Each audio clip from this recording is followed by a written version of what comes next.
Creating an e-commerce website using Ecwid is straightforward and can be done in just a few steps. Here's how to get started.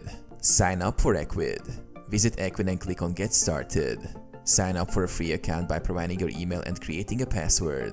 Set up your store. After signing in, follow the setup wizard to configure your store. Enter your store name, business information, and preferred currency. Add products. Navigate to the catalog section and click products. Here, you can add new products by entering details like names, descriptions, prices, and images. You can also set up product variations. Customize your store. Go to the design section to customize the look of your store. Choose a theme, adjust colors, and upload your logo to create a cohesive brand identity. Set up payment and shipping. In the settings menu, configure payment options and shipping methods to meet customer needs. Publish your store. Once everything is set, you can embed your Ecwid store into an existing website or create a new site using Ecwid's built-in tools. Promote your store.